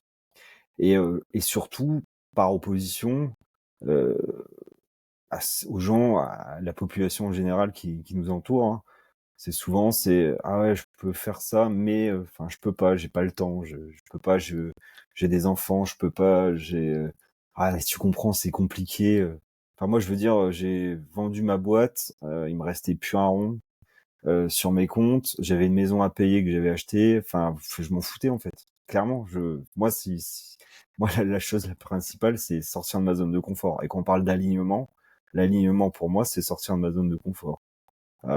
Pour moi, c'est ça. Aider les gens, être bienveillant, mais voilà, en essayant d'aller chercher autre chose. Parce que tu meurs si tu sors pas de ta zone de confort. Pareil, sortir de sa zone de confort aussi, c'est remettre en question ce que tu pensais être acquis ou comme vérité, en fait, tout simplement. Enfin, moi, je vois plein d'éducateurs sportifs qui, ça fait 10 ans on leur a dit, il faut faire ça, ça, ça, ça, ça. CrossFit ou pas CrossFit, hein, je veux dire. Et quand tu leur mets un truc, ça leur explose au visage et ils arrivent pas. Et ça, c'est sortir de sa zone de confort, se dire: «OK, c'était peut-être de la merde» ou alors, c'est pas forcément de la merde, mais bon, il y a peut-être moyen de faire mieux. Donc moi clairement, hein, sortir du monde CrossFit commence à ouvrir les yeux. Moi qui étais vraiment un dogmatique là-dessus où, tout ce qui était en dehors de CrossFit, c'était de la merde. Moi, ça m'a pété au visage aussi, hein. Enfin, je me suis dit: Il y a peut-être des trucs, enfin voilà. C'est toutes ces choses-là qui, pour moi, c'est sortir de sa zone de confort. Je suis très dans l'émotionnel parce que ça me rappelle beaucoup de choses en fait ce que tu es en train de dire et c'est marrant parce que j'ai la même chose que toi. Ma plus grande peur, je pense, et j'en parle régulièrement avec ma femme, c'est tu sais de me réveiller un jour vieux et de me dire putain j'ai pas fait mon maximum. Tu vois ce que je veux Ah ouais, dire?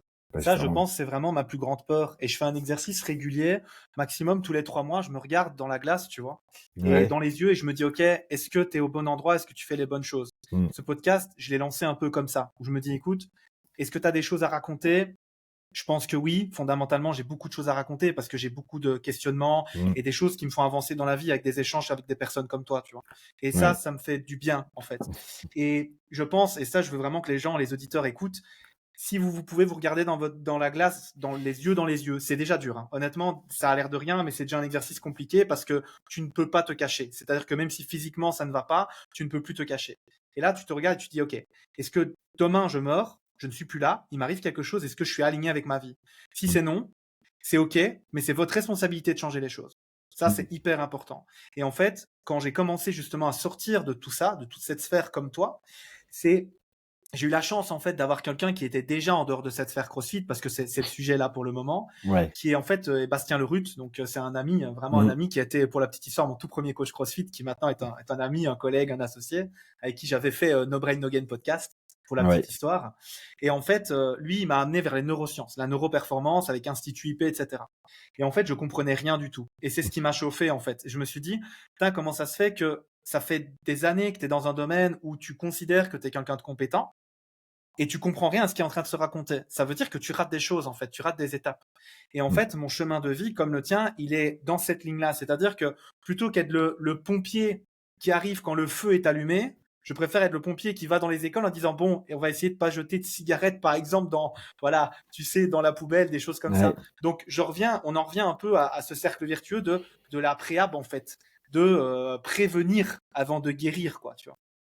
Et donc, ouais, ça me parle énormément ce que tu dis. Et cette zone de confort, c'est pareil, je suis quelqu'un qui m'ennuie relativement vite, mais pas en mode faut que j'aille sur Facebook, faut que j'aille sur Instagram, mais qui me dit ok, je sens bien que ce que je voulais prendre de cette partie-là, elle est ok.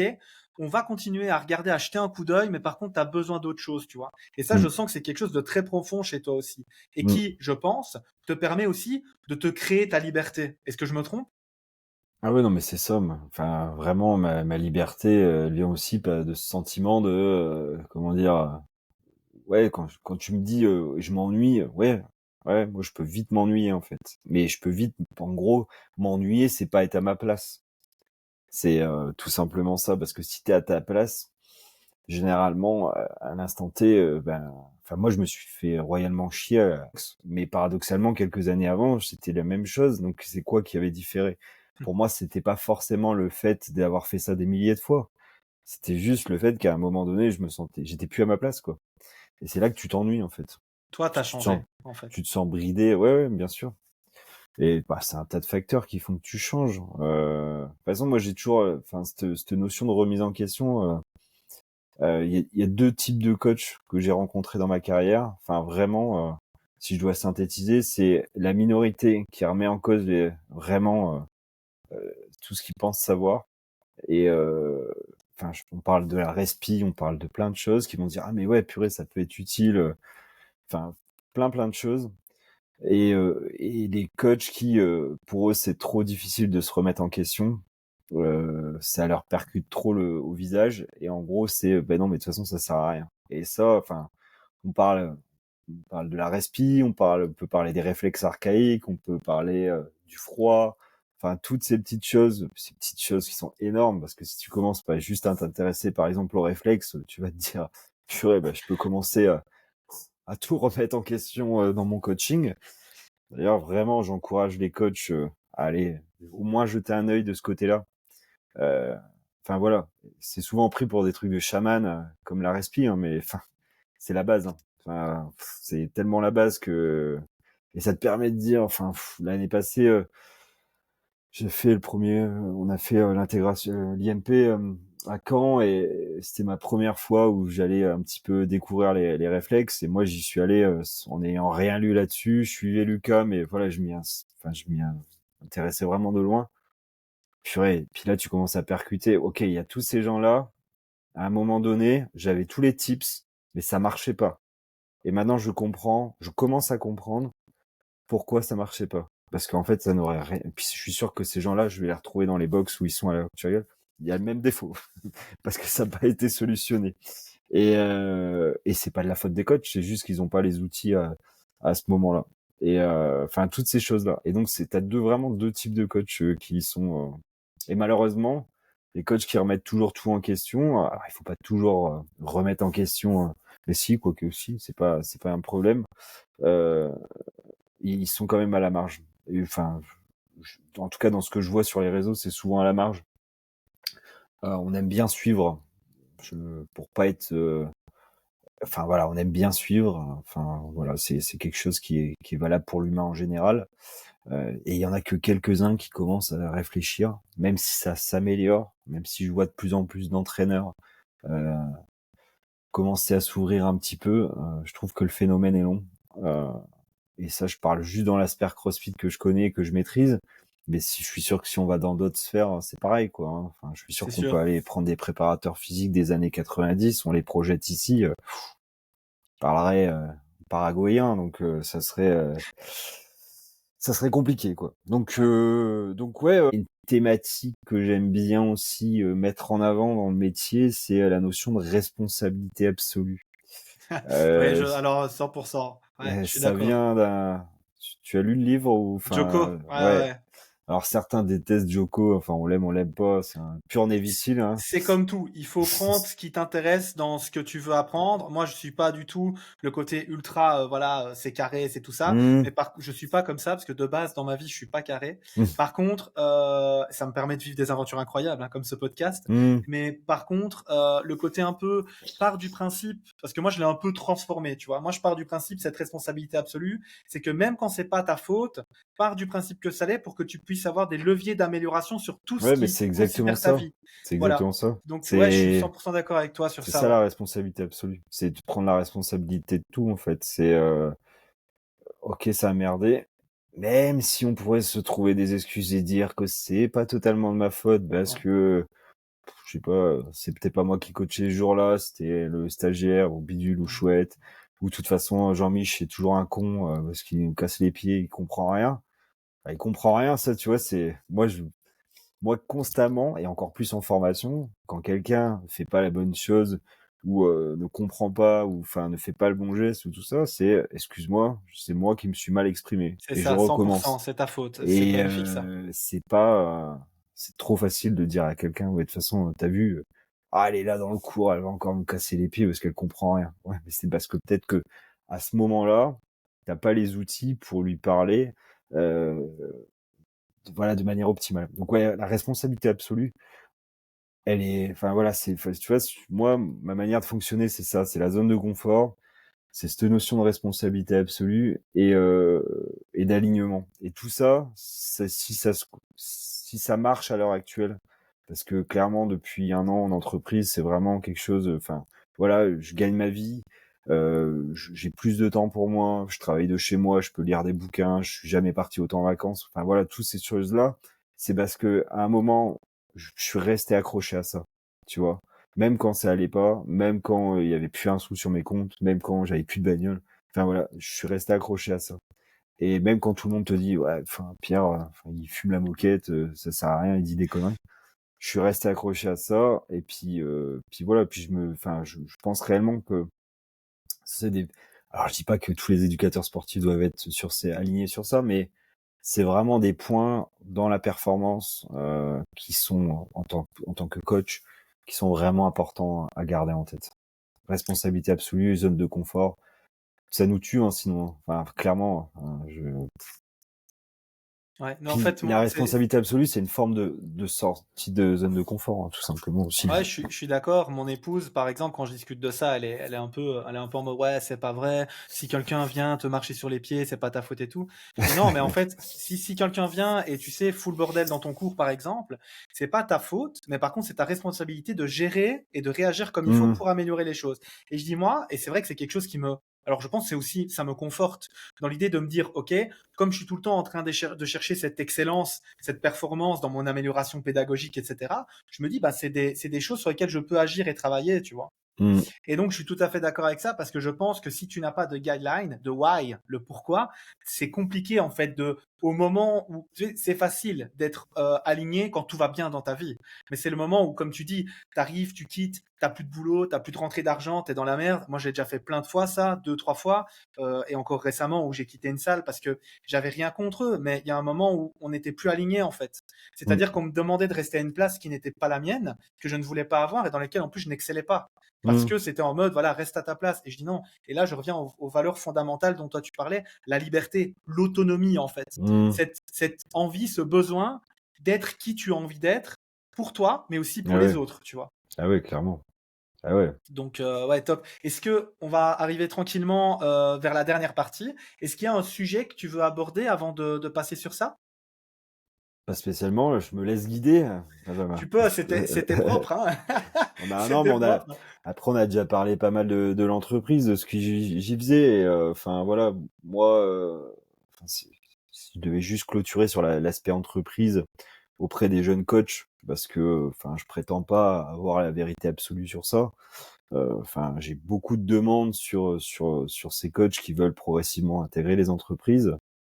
C'est un chemin qui est long, et qui voilà, il faut avoir cette capacité d'adaptation et vraiment, éviter d'arriver, avec ses gros sabots, d'éducateur sportif. Donc, si vraiment j'ai un conseil à donner à tous ces gens-là, heu, retirez vos metcon, mettez un fut, des Vans si vous voulez et évitez de mettre des t-shirts XXS parce que bon, voilà. C'est vraiment, c'est des trucs que je revois souvent. Je commande pas tout le temps, mais ça nuit. Aussi bien que les salles de CrossFit qui vendent des abonnements à 40 €, ça nuit. Les coachs sportifs qui arrivent avec des gros sabots, ça nuit aussi. Donc enfin ça nuit dans le sens où, derrière, on peut pas être pris au sérieux si on n'a pas ce mindset qu'on explique depuis tout à l'heure, quoi. Ouais. Bah, prendre la responsabilité de s'adapter aux personnes et à la pédagogie qu'on veut amener Mmh. pour pouvoir avancer dans la bonne direction. Je pense que c'est une clôture qui est vraiment pas mal de tout ce qu'on a discuté à travers tes Mmh. valeurs et à travers les sujets abordés. Merci à toi, Ouais. Pierre. C'était très propre, c'était top. Ici, du coup, ben voilà, on arrive sur la dernière partie du podcast, une qui m'est chère parce qu'elle permet d'un petit peu plus parler de toi, mais aussi voilà, de permettre aux gens d'aller chercher quelques infos supplémentaires. La première, et c'est une question, je le dis à chaque fois, mais qui me tient à cœur parce que c'est comme ça que je remplis euh, ma petite liste de bouquins que je dois acheter. Alors, peux-tu me donner un livre, une œuvre ou un podcast, ça c'est au choix, que tu conseillerais et pourquoi? Attends, je me retourne. Ouais, ouais. Pour ceux qui n'ont pas la Heu, vidéo, Pierre est derrière une librairie. Enfin, un livre qui m'a particulièrement inspiré, j'en ai pas mal. Enfin, moi, je lis beaucoup de livres d'histoire, donc enfin après, ça a rien à voir, hein, mais bon, je lis beaucoup de bio, sur Napoléon, sur, Churchill, sur des grands personnages de l'histoire qui enfin voilà. Sur nos thématiques qu'on porte, aujourd'hui, en lien, j'ai, Pourquoi nous dormons, Ah oui, très bien. Ouais. qui est un qui est un qui est un excellent bouquin sur ça. Qu'est-ce que j'ai? Bah après, enfin, c'est ce qu'on disait tout à l'heure, hein, tous les livres qui sortent sur les réflexes, le grand livre des réflexes. Ouais, ouais, Même ouais. si je conseille quand même sur tout ce qui va être sur la sphère des réflexes archaïques, c'est plutôt d'aller se former. De les vivre, je suis 100% d'accord avec toi, ouais. Et alors je vais faire de la pub pour Lucas comme ça. Pour Lucas Bourguignon qui fait des excellents, qui fait des séminaires. Je vais Et d'ailleurs être présent à son prochain séminaire sur l'île là, en mai prochain. Et en dehors de Lucas, il y a aussi ceux de l'IMP qui notamment sont implantés. T'as été, hein, il me semble, en plus ouais, récemment. en Ouais, fait, Paul Landon, du coup, ouais, IMP, et excusez-moi 2 secondes. Voilà, j'ai toussé. En fait, l'idée, c'est ouais, IMP Paul Landon, et donc j'ai fait le niveau 1 et 2 avec ouais, des amis pour le premier et avec un autre ami, Lohan, ouais. J'ai fait avec le qui 1 tu as avec Loan. travaillé. Ben Ouais, voilà, c'est ça. exactement. C'est pour ça que je te fais un petit clin d'œil. Et donc, on va faire le 3 là. Je pense que c'est en mars. On va continuer là-dessus parce que j'aime beaucoup l'approche et en fait, ça m'a vraiment permis, encore une fois, ben, d'ouvrir d'autres choses, Mm, notamment sur cette pratique un peu plus thérapeutique. Je commence à oser utiliser ce mot parce que moi, c'est beaucoup de sphères psycho-émotionnelles, notamment gestion des traumas, etc. mm. Et ça, c'est vraiment des armes que je peux pas mettre de côté, en fait, les réflexes, tu vois. Donc, Ah oui, ouais, oui. carrément.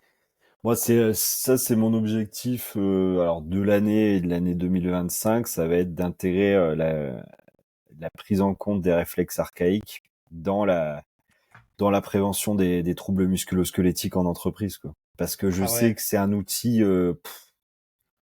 mais c'est compliqué de le mettre en place. Donc il va falloir avoir, voilà, il faut que je me fasse encore la main là-dessus. Il faut que je côtoie, que je me forme davantage. Et puis parce que je sais très bien que des fois, alors on sait très bien qu'une ligne de production, on va avoir forcément des déséquilibres énormes et on va avoir des actions à mener de manière assez facile sur les épaules, les hanches et j'en passe. Mais si on peut avoir un outil comme les réflexes à mettre en place, hein, je prends typiquement le réflexe de Moreau, enfin je suis sûr des fois, je le teste pas parce que, enfin, je le teste de temps en temps plus pour m'amuser sur les lignes, mais bon, je sais qu'il est présent. Maintenant, c'est comment on va pouvoir le réintégrer rapidement. Enfin voilà, je sais que cette place-là, elle va devenir prépondérante. Et, euh, et s'il peut en plus percuter notre ami Lucas, la sphère CrossFit, bah, ça serait cool, quoi, parce qu'il y a quand même énormément de choses et ça aura un impact énorme, bien plus que de faire Fran en moins de 3 minutes. Ouais, c'est clair. Bah, enfin, encore une fois, je suis totalement de ton avis, hein, dans le sens où, pour moi, il faut aller chercher les causes et non les conséquences. Tu vois, là, par exemple, j'ai pris une athlète récemment où, en fait, plutôt un bon niveau de CrossFit, tu vois, mais impossible de faire un cumulé. Vraiment, impossible d'aller chercher des handstand push-up. Quand tu lui mets des dumbbells ou une barre au-dessus de la tête, franchement, pas mal. Mais par contre, impossible de faire vraiment un poirier, quoi. Mm, Et je lui ai dit, en fait, viens, on va tester le Moro, tu vois, avec mm. l'extension, etc. RTAC pour voir un peu si elle a des restrictions. Tout était positif, quoi. Et en fait, je lui ai dit, écoute, voilà, je sais que là, je peux pas te donner à manger alors que tu meurs de soif, hein, pour reprendre la petite expression de tout à l'heure. Mais par contre, pour moi, par rapport à mes connaissances et ma pédagogie, j'ai du mal à passer un peu à côté de ça, quoi. Donc là, c'est un hybride, c'est-à-dire que là, c'est à toi d'adapter, tu vois. Ouais. Et ce que j'ai fait, ben là, je suis en train de lancer le suivi. Donc, on commence vraiment on a fait l'anamnèse, du coup, il y a 3 jours, au jour où je te parle, aujourd'hui. Donc, on a fait l'anamnèse ensemble. Et là, maintenant, on va commencer les suivis. Mais dans ces Ouais. suivis-là, eh ben, j'ai un cooldown qui lui permet d'aller chercher. Est-ce que c'est Mm. optimal? Bah non, pourquoi? Parce qu'elle s'est mise en danger, elle est en transpiration, tu vois, elle a été dans on va pas se mentir, un peu de sympathique, quoi, parce qu'on Mm. fait une séance de renforcement. Mais est-ce que c'est mieux de le faire un petit peu que pas du tout? Je pense que oui. Et Mm. encore une fois, il n'y a pas d'absolu, tu vois. Il y Non. a que les sites qui sont absolus. C'est le côté obscur, Et tu vois. oui. Et puis l'erreur, ça serait de dire, ok, je tâtonne, je bascule dans les réflexes archaïques et je C'est la fais que du vérité. ref. Voilà. Non. Moi, enfin, mon expérience dans le CrossFit me permet de me dire que voilà, il faut pas se focaliser sur un truc. Alors tu vois des réflexes de Moro partout. Comme il y a quelques années, tu voyais des coureurs terriens partout quand tu voyais les courses à Mais pied, tellement, parce tu qu'il n'y avait sais, pas de pause. t'es focus voiture bleue, tu vois que des voitures bleues là. Ouais, Tu vois ce ben que je bien veux dire? sûr. C'est Mais ça, c'est un outil, c'est une boîte à outils là tout qui à fait. permet de grandir. Et donc c'est comme ça que je le conçois de toute façon, parce que dans tous les cas, enfin ça sera de l'adaptation et puis voilà. Mais ouais ouais. Mais en tout cas, si je dois conseiller des lectures, des formations, je conseillerais vivement d'aller vers ces stades-là. La respi, enfin, on parlait du Wim Hof, les bains froids, oui c'est à la mode. Moi ça fait une paire d'années parce que moi je m'entraînais sans savoir au bain froid quand je suis rentré dans l'armée, mais si j'avais eu tous les outils, ça aurait été plus simple. Mais il y a plein de choses parce que le bain froid, il y a aussi beaucoup de stupidités qui sont véhiculées à travers les bains froids parce que c'est pas qu'un truc de bourrin pour la Non, récupération, quoi. non. C'est quelque chose de bien plus profond. Si on s'intéresse un petit peu à Wim Hof et à ce qu'il veut développer. Donc tous ces trucs-là, voilà, c'est vraiment les choses que je peux conseiller.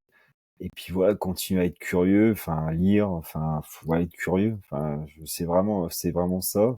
Si on prend quelque chose, qu'on est persuadé que ça va être quelque chose qui va pouvoir améliorer la santé de, de nos de nos athlètes, ça peut être vraiment cool, quoi. Donc ouais, restez curieux et lire. Le Ouais, coach il lise je suis pas, d'accord. les coachs ils lisent pas assez. Donc Julien Pinault, il dit que plus tu apprends et plus tu es intelligent en tant qu'humain, et meilleur tu seras en tant que coach. Et je suis tout à fait d'accord avec ça. c'est Parce vrai. que c'est justement en apprenant des choses que les autres vont pas aller apprendre que tu vas avoir une vision ou un point de vue qui est totalement différent, et donc tu vas amener ta petite pierre à l'édifice, quoi. Voilà, Exactement. donc Ouais. ici pour clôturer petit côté bouquin, les éditions de Paul Landon et Ludivine, du coup, Bobry, ressources primordiales. Je vais faire simple, hein. Si vous allez là-dedans, ressources primordiales, tous les bouquins ou quasiment, enfin pour moi tous les bouquins qui sont dedans sont tournés vers ça. Mm. Compréhension du réflexe, compréhension de l'humain, compréhension en fait de notre stade d'évolution par rapport à ce qu'on a fait de la société. Ouais. Hyper intéressant. L'animal exubérant de Forensich. Enfin, tu vois, c'est tous des Ouais. trucs. Voilà, je vous invite vraiment, vous tapez ressources primordiales, même sur Amazon, vous Ouais. allez aller voir, etc. Bref, c'est vraiment hyper intéressant, quoi. Et tout ce qui va être aussi Original Strength, Ouais, Tim Tim Anderson, Anderson tout à fait. sur le reset. Enfin, c'est des trucs, enfin, on peut les incorporer dans des Très fort. warm-up, les gens s'en rendent même pas compte et par contre, ça va avoir un impact énorme, quoi. Je gère beaucoup d'anxiété avec les 5 phases, de Tim Anderson Original Mmh, Strength parce qu'en fait, ça permet de reconnecter, ressentir, un peu mmh, moins renforcé par rapport à comment moi je le travaille, donc ça, c'est ouais, vraiment personnel. Mais par contre, je fais des séances rien qu'avec ça. Avec ouais, vraiment, un warm-up, un ouais, travail de Original Strength avec les 5 phases que je vous mmh. invite à aller voir, hein, petit clin d'œil, je les chauffe un peu. Et on finit avec un cooldown qui vraiment va mettre le point sur ok, petite partie réflexe archaïque pour aller chercher les problématiques, par exemple. Moi, je sais que j'ai un RTAC qui revient beaucoup, mais Mmh, voilà, dyslexique, tu disais orthographique, ça m'arrive aussi cette capacité d'apprentissage qui a été réduite, mais qui s'est améliorée avec le mouvement. Donc, tu mmh. vois, c'est un peu encore une fois ce petit cercle virtueux de se Ouais, renforcer physiquement, mentalement, etc. Top. exactement. Top, merci à toi Pierre. Alors, est-ce que tu aurais une citation ou un mantra qui te guide dans les moments difficiles? Enfin, un mantra, une citation, non, pas spécialement. Enfin, non, vraiment, ce qui me guide, c'est vraiment ce qu'on parlait tout à l'heure, hein, Plutôt les valeurs et les ouais, idées ouais, ouais. dont on a Ouais, parlé. c'est C'est exactement bien. ça. J'ai pas de citation. Si on peut, enfin, parler de la citation de Churchill qui disait, grosso merdo, que pour être bon, il faut changer souvent et que lui, il a changé continuellement. Donc c'est un petit peu ça l'idée, quoi. Ouais. J'aime bien, encore une fois, pas avoir peur de se tromper parce qu'il faut pas avoir peur d'apprendre. Ça, j'aime bien aussi. Mmh, Ouais, c'est c'est ça. top. Merci. Si tu devais laisser un seul message au monde, lequel serait-il? Bouger. Bouh. Point. J'accepte. Bouger. Et dans votre tête et dans votre corps, t'es d'accord là-dessus? Ouais, ouais, bien sûr. Top. Ouais. Si tu pouvais remodeler la société pour mieux soutenir le bien-être individuel, quel changement majeur proposerais-tu? Bah moi, enfin, je vais forcément parler de ce que je vis à l'heure actuelle. C'est l'entreprise, quoi.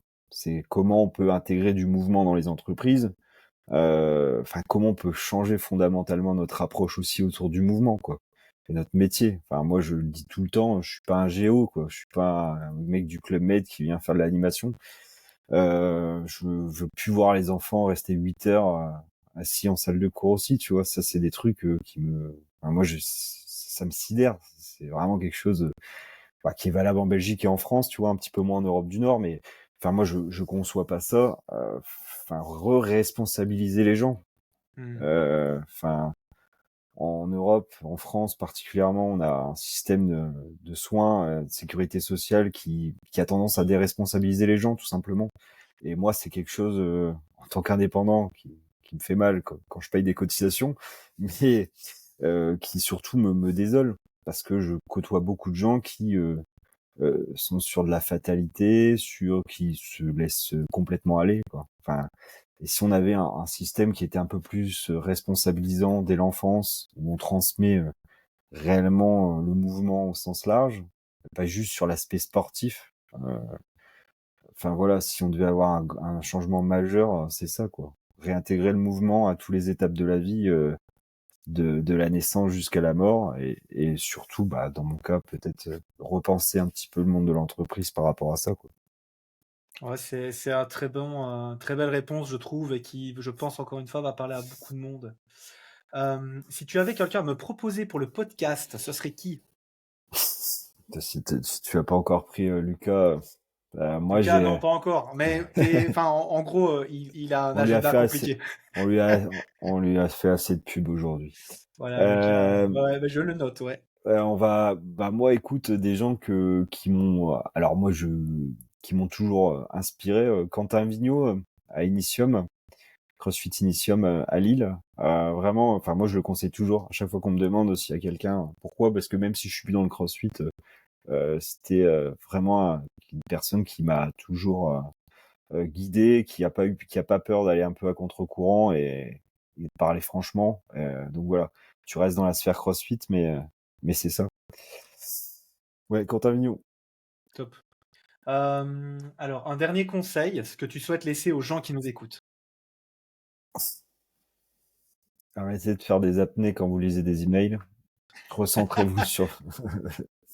Recentre, enfin, ouais, un conseil vraiment utile. Enfin, je sais pas, moi, je reviens sur ce qui m'est parlant, c'est prendre quelques instants, enfin, de se recentrer sur sa respiration.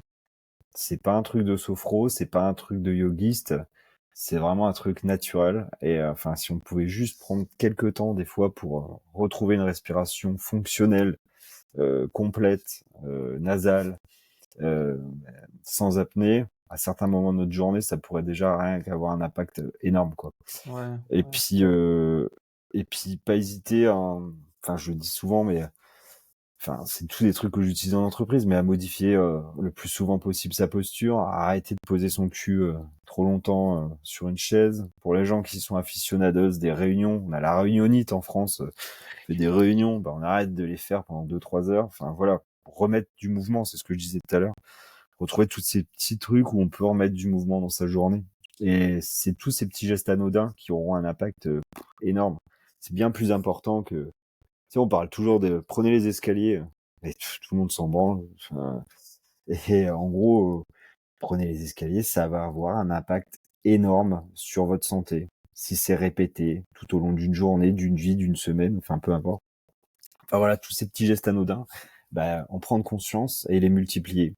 Puis ben, un jour, on deviendra inconsciemment compétent, parce que c'est le but quand on parle du mouvement, c'est d'avoir cette notion-là de inconsciemment compétent, quoi. On en parlait tout à l'heure en geste et posture. Moi, quelqu'un qui a mis le bonne posture, c'est surtout être inconsciemment compétent là-dessus. Et donc, sur tout ça, bah, c'est ça, le but. Ouais, top. Je dis souvent aux gens, visez la régularité plutôt que la perfection parce Mmh. que de par la régularité, les habitudes vont se créer et donc Mmh. on arrive à ce que tu dis, quoi, inconsciemment compétent parce que bah, c'est à force de répétition et de aussi comprendre pourquoi on fait les choses que bah, les choses se créent de la meilleure des façons en fait. Donc, Exactement. bah, top, merci beaucoup. On va terminer là-dessus. Comment te contacter? Donc, mail, Instagram, YouTube, je ne sais pas. Alors moi, je suis dispo sur Insta, Facebook, Pierre Ponchot. Mais bon, je suis particulier. Alors si les gens vraiment ils veulent me suivre, qui sont sur LinkedIn, je suis plutôt sur les réseaux pro de par mon activité. Donc Ouais, s'ils veulent ouais. me contacter, c'est surtout ça, Pierre Ponchot, où je suis plus actif là-dessus maintenant. Moi Instagram, Facebook, c'est voilà, c'est plus pour passer du bon temps, scroller un petit peu et puis voilà. Mais enfin voilà, je suis disponible sur les trois plateformes, mais surtout sur LinkedIn. Ok, super. Merci à toi du coup, Pierre, pour bah, ce temps pris ensemble. Merci à toi. Avec grand plaisir. Et puis bah, à bientôt tout le monde pour un prochain podcast de Holistic Way. À plus.